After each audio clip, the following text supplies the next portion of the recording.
அனைவருக்கும் வணக்கம் பிள்ளைகள். இன்று நாங்கள் தரம் 8 மாணவர்களுக்கான விஞ்ஞான பாடத்துல அங்கிகளின் வாழ்க்கை சக்கரம் என்கின்ற பாடத்தினுடைய தொடர்ச்சி தான் பார்க்க இருக்கிறோம். இன்றைக்கு நாங்க வாழ்க்கை சக்கரம் தொடர்பாக அறிந்து கொள்வதன் முக்கியத்துவங்கள். சரியா? வாழ்க்கை சக்கரம்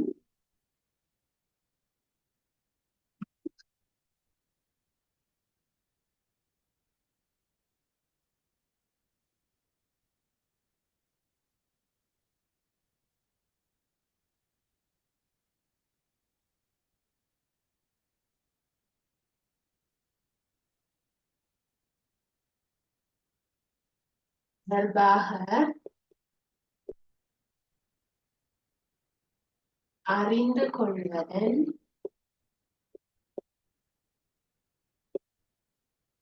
முக்கியத்துவம்.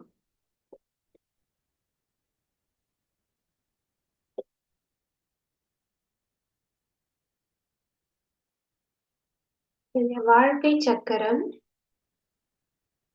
தொடர்பாக நாங்க அறிந்து கொள்றதுன்ற முக்கியத்துவம்.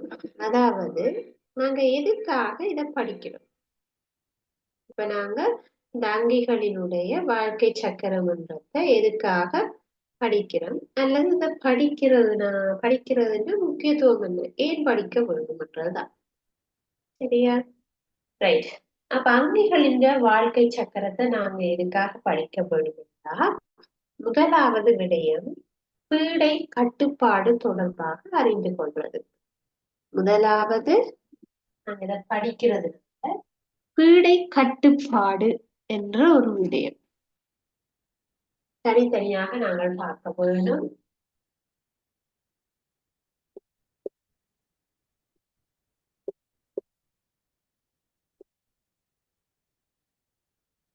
முதலாவது முக்கியத்துவம் இந்த பீடை கட்டுப்பாடு. இப்ப யோசிப்பீங்கள், பீடை கட்டுப்பாடு என்றா என்ன? முதல்ல பீடைகள் என்றா என்னன்னு தெரிய வரும். அதுக்கு பிறகுதான் பீடைகள் என்ற கட்டுப்பாடு சம்பந்தமா நாங்கள் பார்க்கிறோம். அப்ப பீடை கட்டுப்பாடு என்றா மனிதனுக்கு பயன்படக்கூடிய பயிர் விளைச்சல்கள். உங்களுக்கு தெரியும், பயிர் மனிதர்கள் அவங்களோட தேவைகளுக்காக நாங்க பயிர் விளைச்சல் செய்யறோம்.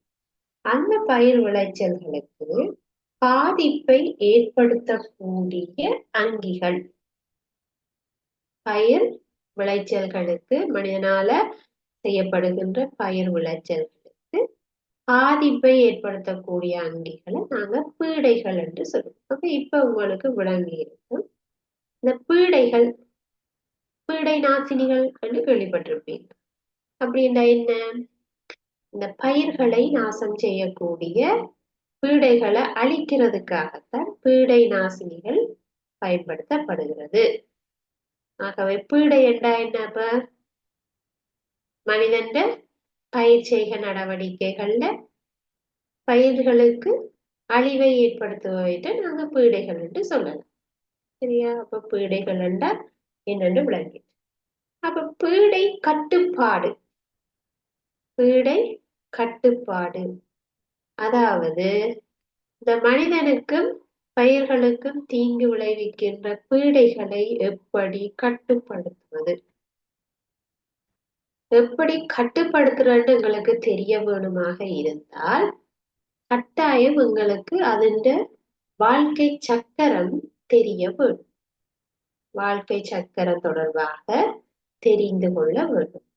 பாருங்க, இப்போ ஒரு பூச்சி அதன் வாழ்க்கை சக்கரம் எப்படி இருக்கும்ன்றது தெரிஞ்சாதான் அதை நாங்க அழிக்கிறது சுலபமாக இருக்கு. சரியா? ரைட். இப்ப நாங்க ஒரு பழ ஈய பற்றி பார்ப்போம். பாருங்க, இந்த நுரையுடலியாக இருக்கிற ஒரு பழ ஈ உங்களுக்கு தெரிந்தானே, அதை என்ன செய்யும்னா மா அல்லது கொய்யாவை ஒரு மாவிண்ட அல்லது கொய்யாவை என்ன செய்யும்னா துளையிட்டு அதுக்குள்ள முட்டைட்டு. அப்ப அந்த ஈ என்ன செய்யும்? அதுக்குள்ள முட்டையிட்டதா அது அந்த உள்ளுக்க இருக்கிற அந்த பழத்தின் சதைகளைத்தான் என்ன செய்யும், சாப்பிட்டு உணவாக சாப்பிட்டு அது வளரும். அப்ப அது துளையிட்ட அந்த பகுதி மாம்பழத்துல பார்த்தீங்கன்னா பழுதடைய தொடங்கியிருக்கு. ஒரு மாம்பழத்துல ஈ துளையிட்டு இருந்தால் அந்த பகுதி பழுதா போகும். அது கொஞ்சம் அழுகி போன மாதிரி இருக்கு. சரியா? அப்ப இதனால பழங்கள் என்ன செய்திடும், பழுதா போயிடும் அல்லது நுகர்வுக்கு பொருத்தமற்றது. இந்த மாம்பழத்தை எடுத்து நாங்க சாப்பிடலாமா? அழுகி போன பழத்தை சாப்பிட இல்லாம போகும். அப்ப அதனால இந்த பழத்தை நாங்க விற்கவும் இயலாது. அப்ப இது எங்களுக்கு நஷ்டம். அப்படித்தானே? சரி, அப்ப பழ ஈய கட்டுப்படுத்துறதுக்கு என்ன செய்யலாம்? அதனுடைய குடம்பியை கட்டுப்படுத்த வேண்டும். குடம்பி, அந்த குடம்பியை நாங்க அழிச்சு விட்டோம்னா எங்களுக்கு ஒவ்வொரு ஈயையும் அழிக்கிறத விட அந்த குடம்பி பருவத்தை அழிப்பது இலகுவானது. சரியா? அப்ப என்ன செய்யலாம்னா எங்களுக்கு அந்த பல ஈயினுடைய வாழ்க்கை சக்கரம் தெரிஞ்சாதான் அதன் குடம்பியே அழிக்க முடியும் என்றது தெரியும். சரியா? அப்ப அதுக்காக நாங்க கட்டாயமாக இந்த பீடைகளின் கட்டுப்பாடு தொடர்பாக அறிஞ்சு கொள்றதுக்கு எங்களுக்கு வாழ்க்கை சக்கரம் பற்றிய அறிவு தேவை சொல்லு. சரியா? அதே மாதிரி இந்த பீடை பூச்சிகள்ல ஒன்று பழகி, பீடை பூச்சிகள்னா தனியே பழகி மட்டுமில்ல பிள்ளைகள், சில சிவப்பு தென்னம்பட்டு இருக்குது, நெல்லி இருக்குது, வெண்மூட்டு பூச்சி இருக்குது. இந்த மாதிரி நிறைய பூச்சிகள் இருக்குது இந்த பயிர்களை நாசம் செய்வதற்கு. சரி, அப்ப அதை நாங்க பீடை பூச்சிகள் என்று சொல்லுவோம். அந்த பீடை பூச்சி எந்த எந்த பயிர்கள்ல எங்களுக்கு சேதம் விளைவிக்குது அது தொடர்பாக ஒரு அட்டவணை உங்களுக்கு தரப்பட்டிருக்கு. அப்ப உங்களுக்கு பயிற்சி புத்தகம் இருப்பவர்கள் பார்த்து கொள்ளலாம். 84வது பக்கத்துல உங்களுக்கு இது தொடர்பான ஒரு அட்டவணை ஒன்று தரப்பட்டிருக்கு.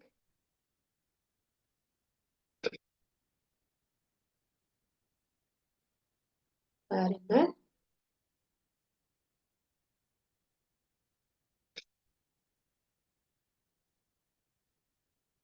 புத்தகம் இருக்கிறார்கள், பார்த்துக் கொள்ளுங்க.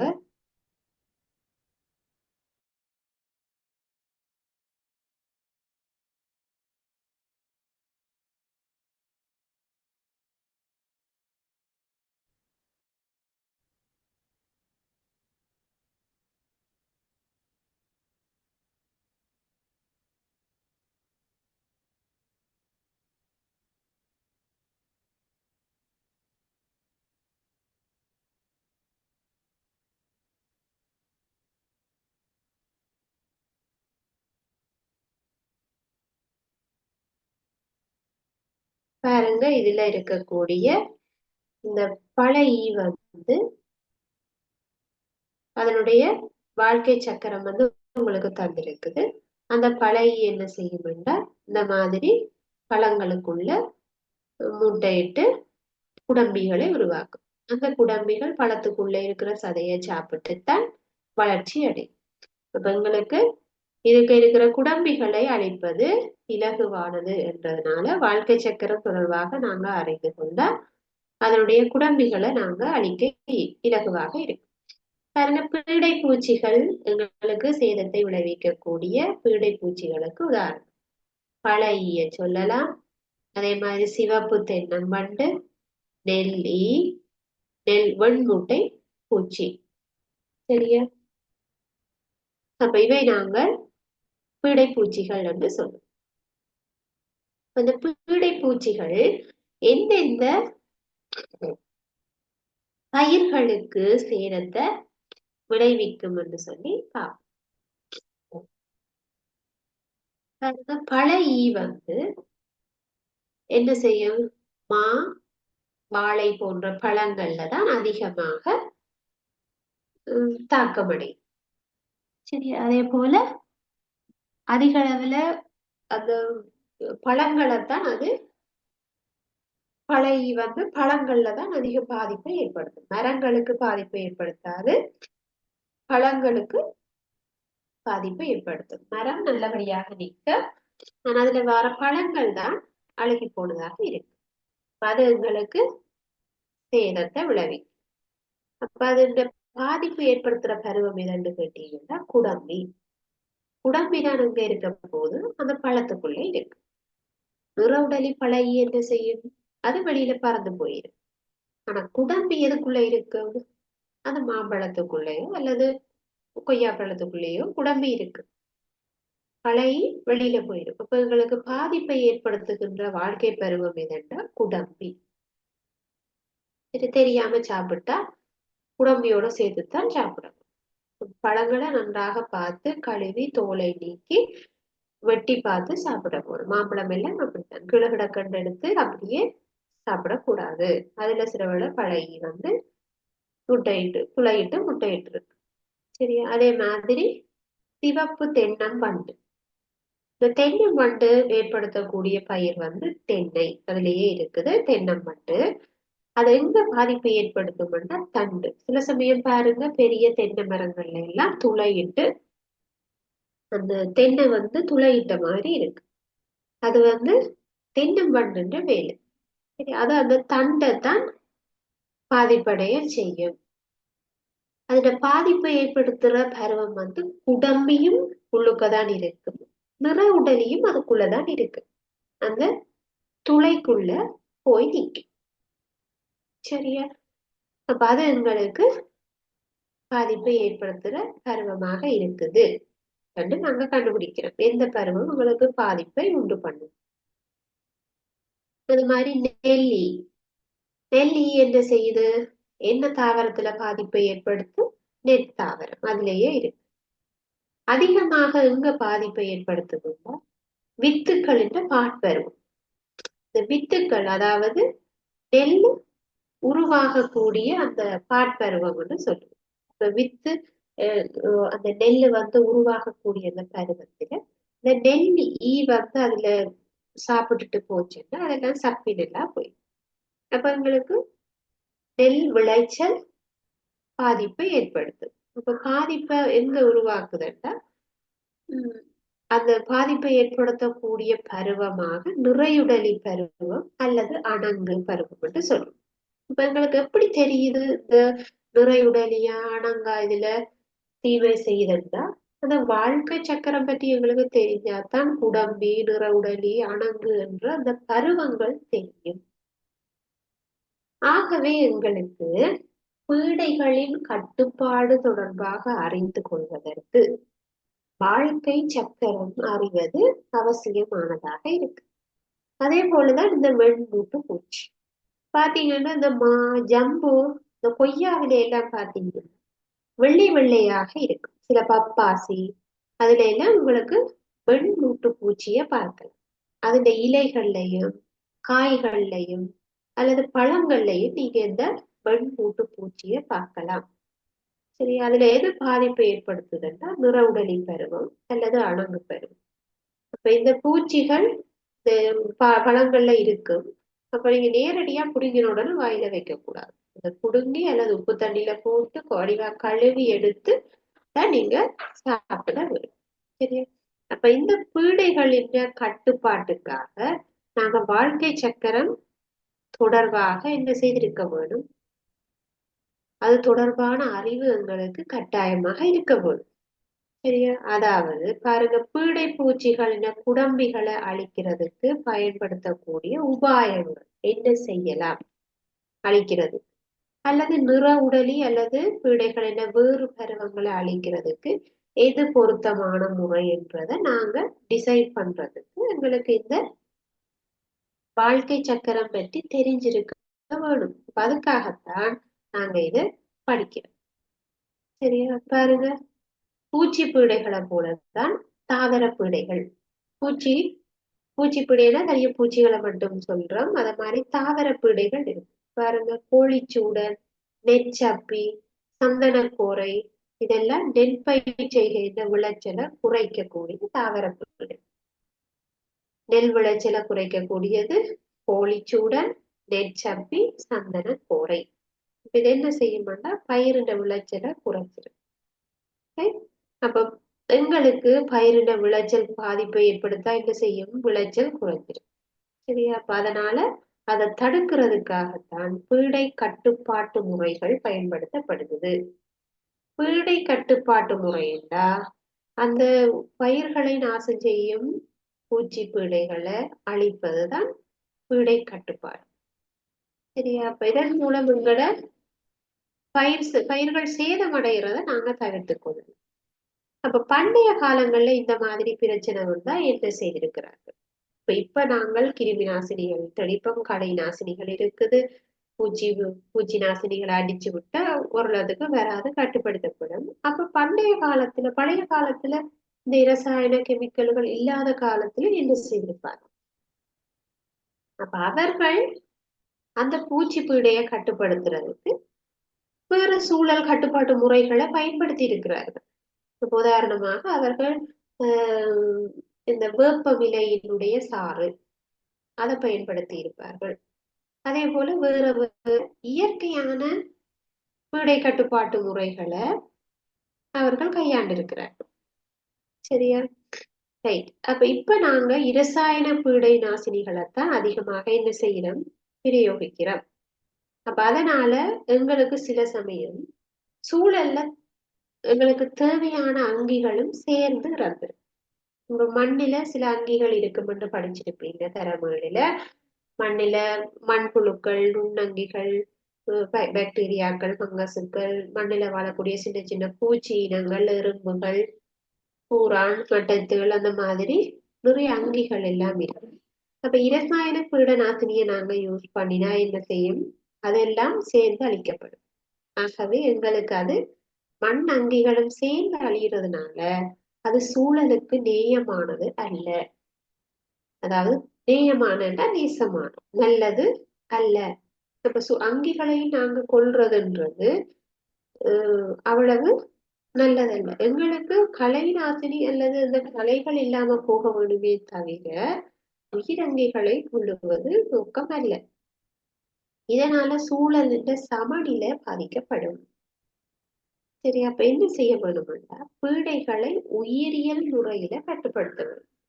இப்ப இரசாயன முறை என்றதுதான் இந்த இரசாயன பீடை நாசினி. அதாவது மருந்தடிக்கிறது, கெமிக்கல் அதெல்லாம் போட்டு அடிக்கிறது இரசாயன பீடை நாசினி. அப்ப அது போடுறது எங்களுக்கு கூடாது என்று சொல்றோம். உடம்புக்கு கூடாது. கெமிக்கல் அதிகம் பாவிக்கிறது வேற வேற பிரச்சனைகளை கொண்டு வரும். அப்ப அதுக்கு பதிலாக நாங்க என்ன செய்யலாம்னா உயிரியல் முறையில கட்டுப்படுத்த வேணும்னு சொல்லப்படுது. சரியா? உயிரியல் முறையில என்ன? இப்ப எங்களுக்கு இந்த பூச்சி, நெல் மூட்டை பூச்சி, பழைய சாப்பிடக்கூடிய வேற ஏதாவது ஒரு பறவை இனங்கள் வந்துச்சுன்னா அதை பிடிச்சி சாப்பிட்டுதுன்னா எங்களுக்கு அதனால ஒரு பெரிய பாதிப்பு ஏற்படாது. அதை நாங்க உயிரியல் முறையில கட்டுப்படுத்துறோம். இன்னொரு உயிரங்கிய கொண்டு அதை நாங்க கண்ட்ரோல் பண்றோம். உயிரியல் முறையில அதை கட்டுப்படுத்துறோம்னு வச்சுக்கணும். சரியா? அப்ப அது ஒரு சிறப்பான மெத்தட். எங்களுக்கும் பாதிப்பு இல்லை, சூழலுக்கும் பாதிப்பு இல்லாம போகும். சரியா? ஆனா பீடை நாசினிகளை நாங்க அதிக அளவில யூஸ் பண்ணுவோமாக இருந்தா, அதாவது பயிர்களுக்கு அதிக அளவில இரசாயன பீட நாசினிகளை பயன்படுத்துவதாக இருந்தால் அது பசலையாக இருக்கலாம், பீடை நாசினிகளாக இருக்கலாம், ஏதோ. அப்ப அதெல்லாம் சேர்ந்து எங்க போகும்னா மழை அதெல்லாம் கழுவி அரிச்சு எடுத்துக்கொண்டு நீர்நிலைகளுக்குத்தான் போச்சு. அந்த தண்ணி எல்லாம் வடிஞ்சு கொண்டு போய் நீர்நிலைகள், குளங்கள்ல போய் சேரும். அந்த நீரை பருகிறதுனால சில விலங்குகள் அல்லது அந்த நீரை பாவிக்கிறதுனால மண்ணுக்கு கீழே அந்த தண்ணி போகும் தானே பிள்ளைகள். அந்த நீர் உங்களோட கிணத்துக்கையும் சேரும். அந்த நீரோட்டங்கள் மூலம் சேரும். அந்த நீரை குடிக்கிறதுனால கேன்சரோ அல்லது சிறுநீரகத்திலே நோய்களோ ஏற்படுறதுக்கான வாய்ப்பு இருக்கு. ஆகவே நாங்க என்ன செய்வோம்னா பீடநாசினிகளை நாங்க யூஸ் பண்ணலாம், ஆனா அது தொடர்பான ஒரு அறிவை பெற்றுக்கொள்ள வேண்டும். சூழலை நாங்க காப்பாத்துற மாதிரி தான் பீடநாசினியை யூஸ் பண்ண வேணுமே தவிர எல்லா அங்கிகளையும் கொள்வது எங்களுடைய நோக்கம் இல்லை. சரி, அப்ப எங்களுக்கு இப்ப முதலாவது இந்த பீடை கட்டுப்பாடுண்டா என்னென்ன விளங்கியிருக்கு. எங்களுக்கு தீமை விளைவிக்கக்கூடிய அல்லது பயிர்களுக்கு தீமை விளைவிக்கக்கூடிய அங்கிகள் பீடைகள் என்று சொல்லுவாங்க. பயிர்களுக்கு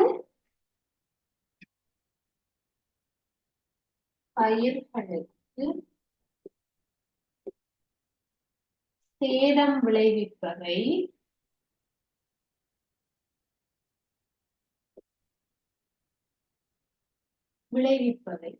பீடைகள்.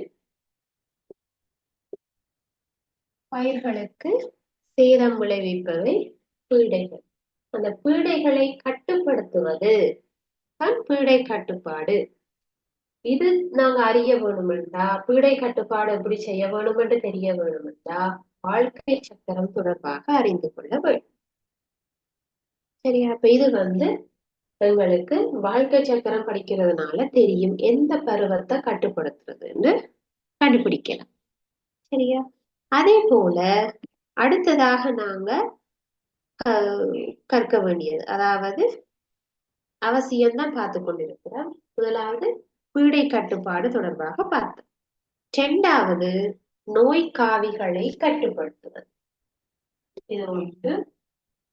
இரண்டாவது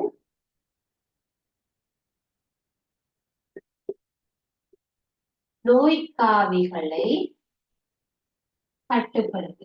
இதை பார்த்து எழுதி சொல்லுங்க.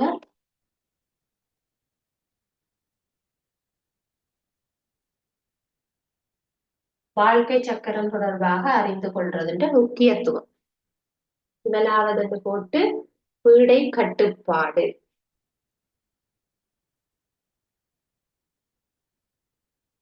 இரண்டாவது நோய் காவிகளை கட்டுப்படுத்துதல்.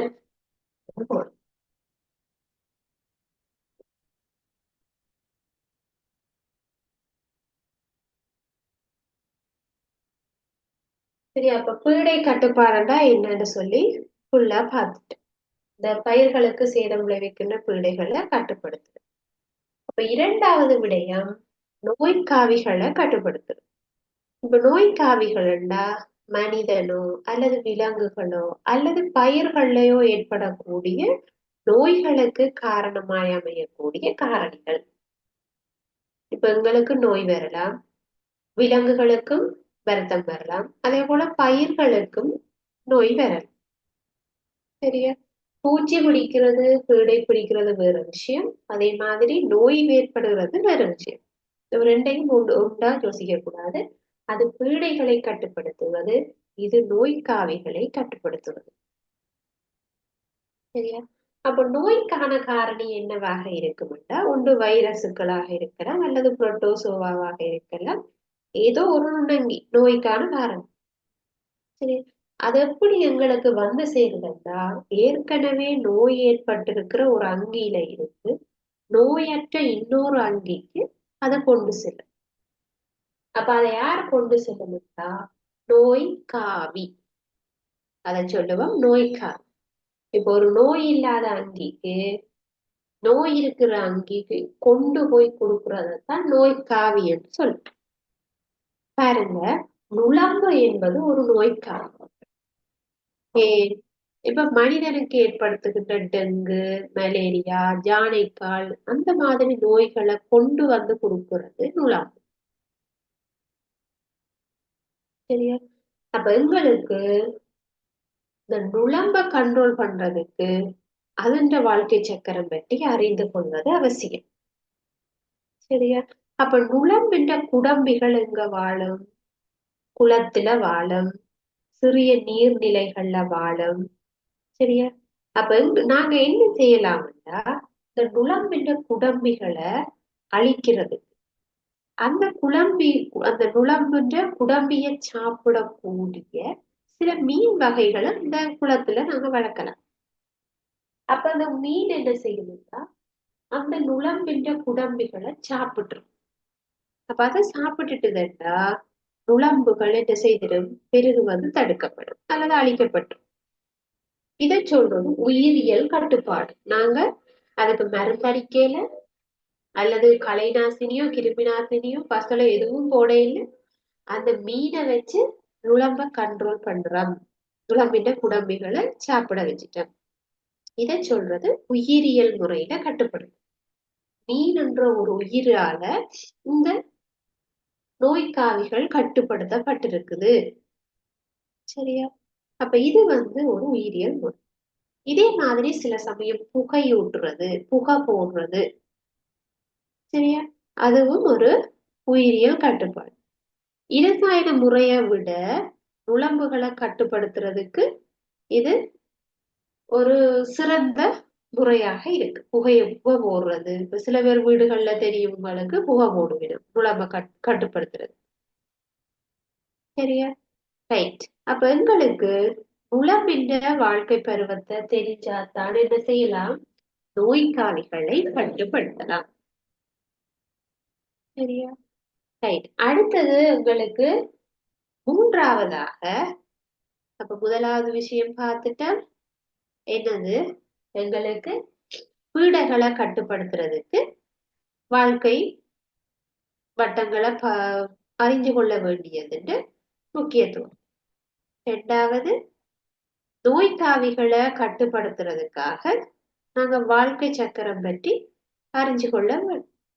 அடுத்ததாக மூன்றாவது விடயம், உயிர் பல்வகைமையை காப்பு செய்தல். மூன்றாவது எழுதிக்கொள்ளுங்க. மூன்றாவது விடயம் உயிர் பல்வகைமை காப்பு.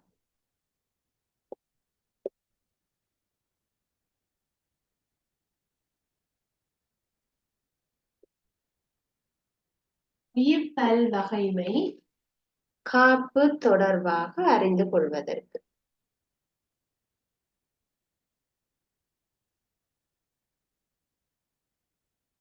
எழுதி கொள்ளுங்க. மூன்றாவது முக்கியத்துவம் 1 2 3 போட்டு ஒன்றாக எழுதி கொள்ளுங்க. உயிர் பல்வகைமையை காப்பு. உயிர் பல்வகைமைன்னா உங்களுக்கு தெரியும், அங்கிகளின் பெருக்கம் உயிரின்ற பல்வகைமை. அப்ப அது காப்பு செய்வதற்கு, இப்ப வாழும் சூழலுக்கு சில சமயம் அச்சுறுத்தலுக்கு உள்ளாகக்கூடிய வளர்ச்சி பருவங்கள் இருக்கு. அதாவது சில பூச்சி இனங்கள் அதோட குடம்பி பருவத்திலேயே அழிக்கப்படும். சில மீன்கள் அதோட முட்டைகள் அழிக்கப்படும். ஆமைகள் அதோட முட்டைகள் அல்லது ஆமை குஞ்சுகள் பொரிச்சு அதெல்லாம் அழிக்கப்படும். தவளை அதோட முட்டைகள் அழிக்கப்படும், அல்லது வார்ப்பைகள் பூச்சிகள் பறவைகளால் சாப்பிடப்பட்டு அழிக்கப்படும். அப்ப இந்த பருவங்கள் என்ன செய்யும்னா அழிக்கப்படுற தன்மையாக இருக்கு, அழிவடைகிறது கூட. சரியா? அப்ப எங்களுக்கு அந்த வாழ்க்கை சக்கரம் தொடர்பாக தெரிஞ்சிருந்தாதான் அந்த விலங்குகளை நாங்க காப்பாத்தலாம். சரியா? அப்ப எங்களுக்கு அந்தந்த பருவங்கள் தெரிஞ்சிருக்க வேணும். பூச்சி இனம் அதோட கூட்டுப்புழுவைத்தான் மற்ற பறவைகள் அதிகம் சாப்பிடுது. கூட்டுப்புழுவாக இருக்கேங்க அது மற்ற பூச்சி மற்ற விலங்குகள் அதை பிடிச்சு உணவாக சாப்பிடுது. அதே மாதிரி மீன்கள் முட்டையிட்டா அதை வேற ஒண்ணு சாப்பிடுது. ஆமைகள் முட்டையிட்டு குஞ்சு பொரிக்கும், அந்த ஆமைகளை வேற காக்கா பறவைகள் அதை பிடிச்சு தின்றுடும். அது மாதிரிதான் தவளையின முட்டைகளையும் வார்ப்பைகளையும் வேறு விலங்குகள் உண்ணும். இதனால அழிவுக்குள்ளாகும் அந்த இனங்கள் அழிவடைஞ்சு கொண்டு வரும், குறைஞ்சு கொண்டு வரும். அப்ப அந்த இனங்களை நாங்கள் பாதுகாப்பதற்கு என்ன செய்யலாம், எங்களுக்கு இந்த வாழ்க்கை பருவங்கள் பற்றி தெரிஞ்சு கொள்ள வேண்டும் என்று சொல்லப்படுது. அதுதான் உயிர் பல்வகைமையின் காப்பு செய்தல். சரி, அப்ப உணர்திறன் மிக்க பருவங்களை நாங்க கண்டுபிடிக்கிறது. உணர்திறன் மிக்க பருவம் எது? இப்போ ஒரு பூச்சியாக இருந்தால் அதனுடைய குடம்பி பருவம் தான் உணர்ச்சியான நிலை, உணர்திறன் மிக்க பருவம் சொல்லும். தவளையாக இருந்தால் அதோட முட்டை பருவம் அல்லது வாட்பேயத்தான் உணர்திறன் மிக்க பருவம் என்று சொல்லும். சரி, அப்ப அதை நாங்க பாதுகாப்பதற்கு எங்களுக்கு இந்த வாழ்க்கை சக்கரம் பற்றின அறிவு தேவை. அப்ப இந்த 3 விடயங்களும் தான் எங்களுக்கு வாழ்க்கை சக்கரம் தொடர்பான ஒரு அறிவு தேவை என்றதை காட்டுறதுக்குரிய முக்கியமான 3 விடயம். நாங்க பீடை கட்டுப்பாடு தொடர்பாக அறிஞ்சு கொள்றதுக்கு வாழ்க்கை சக்கரம் தேவை. நோய் காவிகளை எப்படி கட்டுப்படுத்துறதுன்னு தெரியறதுக்கும் வாழ்க்கை சக்கரம் தேவை. உயிர் பல்வகைமையை எப்படி பாதுகாக்கலாம் என்று தெரிகிறதுக்கும் எங்களுக்கு வாழ்க்கை சக்கரம் அவசியமானது. சரியா? அப்ப இன்றைக்கு நாங்கள் வாழ்க்கை சக்கரம் தொடர்பான விடயங்களைத்தான் பார்த்திருக்கு. அப்ப இதனுடைய சில பயிற்சி வினாக்கள் நாங்க பார்க்கலாம்.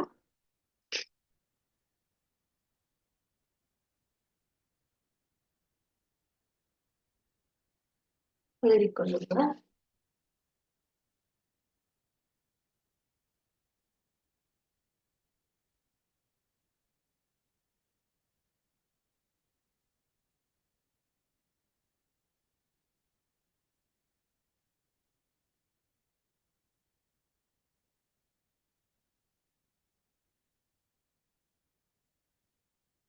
முதலாவது வினா,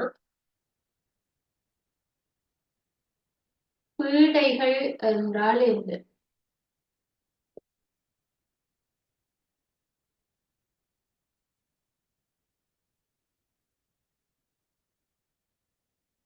பீடைகள் என்றால் என்ன?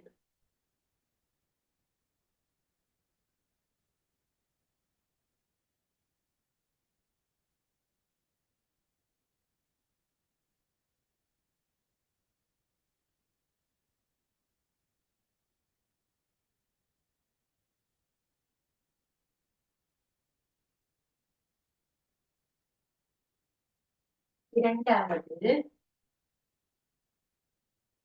பீடை பூச்சிகளுக்கு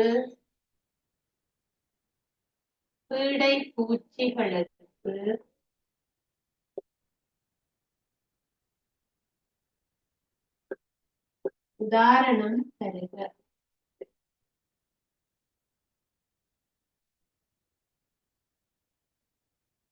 பீடை பூச்சிகளுக்கு உதாரணம் தருக.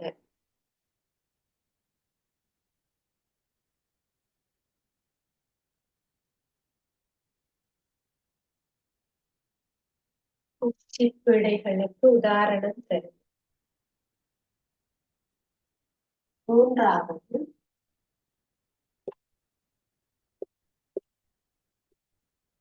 நெற்பயிர்ச்செய்கையின்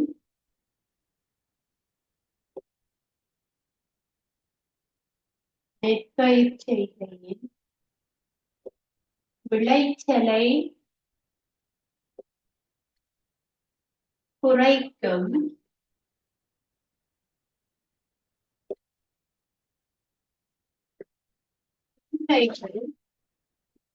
பீடைகள் அவை.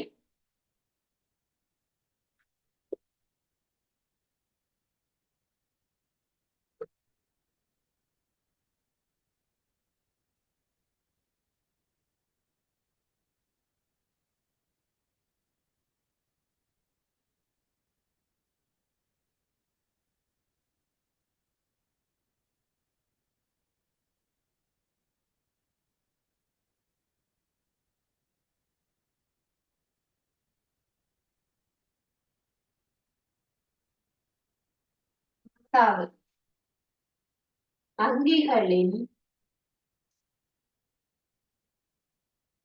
வாழ்க்கை சக்கரம்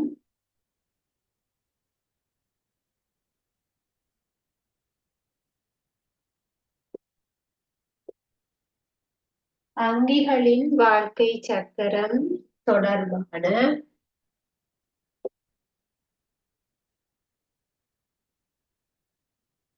கற்கையின் முக்கியத்துவம் யாது? அல்லது முக்கியத்துவங்கள் 2 முக்கியத்துவம் 2 தரும்.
முதலாவது வினா, பீடைகள் என்றால் என்ன?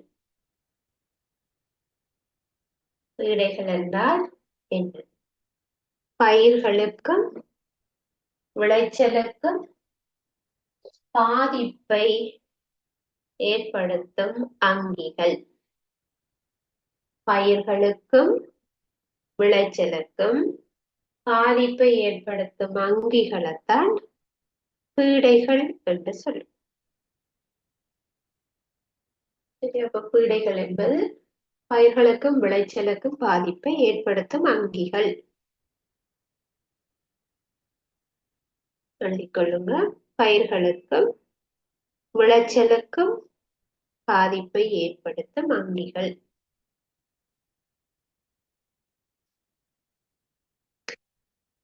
இரண்டாவது, பீடை பூச்சிகளுக்கு உதாரணம் தருக. பீடை பூச்சிகள் என்றால் உங்களுக்கு தெரிஞ்ச உதாரணங்கள் எழுதிக் கொள்ளுங்க. பழ ஈ இருக்கிறது, தென்னம்பண்டு இருக்கிறது, நெல் ஈ இருக்கிறது, வெண்மூட்டு பூச்சி இருக்குது. அதுல நீங்க உங்களுக்கு தெரிந்தவற்றை எழுதிக் கொள்ளலாம். பழ ஈ, தென்னம்பண்டு, நெல் ஈ, வெண்மூட்டு பூச்சி. பழ ஈ, நெல் மூட்டு பூச்சி, நெல் ஈ, தென்னம்பண்டு, வெண்மூட்டு பூச்சி.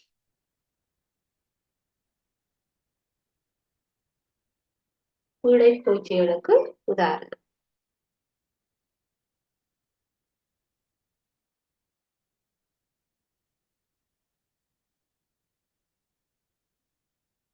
மூன்றாவது, நெற்பயிர் செய்கின்ற விளைச்சலை குறைக்கக்கூடிய பீடைகள். இதுல நாங்க படிச்சிருந்த நெல்லின் விளைச்சலை குறைக்கக்கூடிய பீடைகளாக நாங்க, அதாவது தாவர பீடைகள் என்று சொல்லுவோம். கோழிச்சூட, நெற்சப்பி, சந்தனக்கூரை. நெற்பயிர் செய்கின்ற விளைச்சலை குறைக்கக்கூடிய தாவர பீடைகள். கோழிச்சூட, நெற்சப்பி, சந்தனக்கூரை.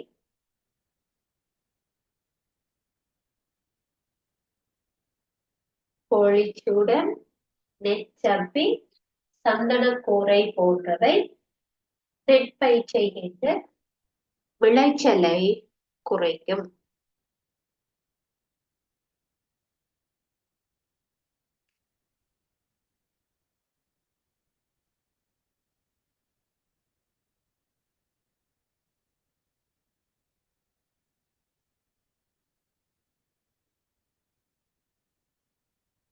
சரி, அடுத்ததாக 4வது, அங்கிகளின் வாழ்க்கை சக்கரம் தொடர்பான கற்கையின் முக்கியத்துவம்.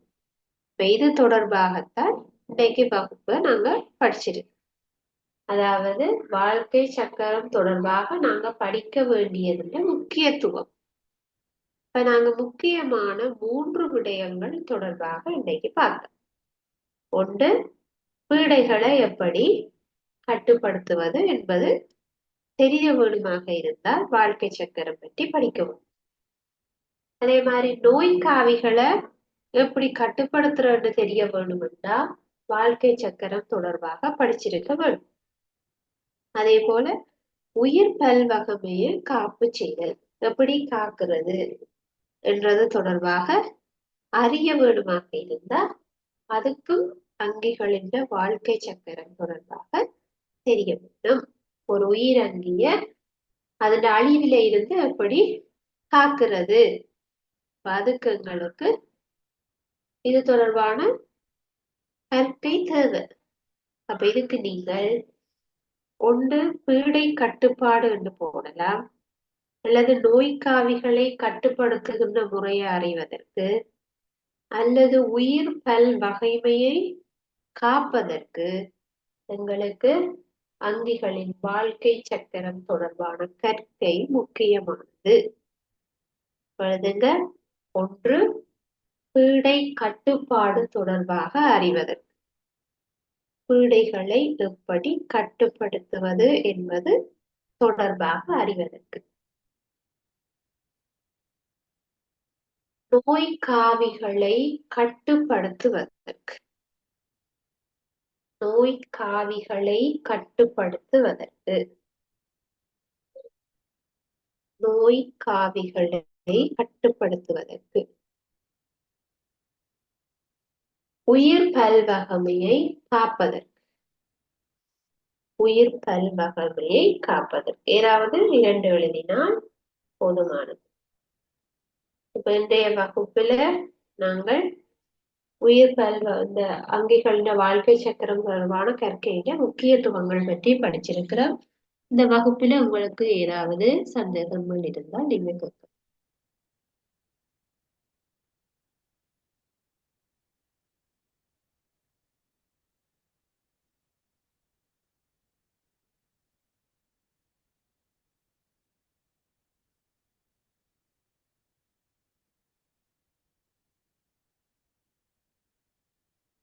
உங்களுக்கு எந்த விதமான சந்தேகங்களும் இல்லை என்றால் நாங்க இதோட இந்த வகுப்பை நிறைவு செய்து கொள்ளலாம். இன்னொரு வகுப்புல நாங்கள் ஒரு புதிய பாடத்துல சந்திக்கலாம். தேங்க்யூ.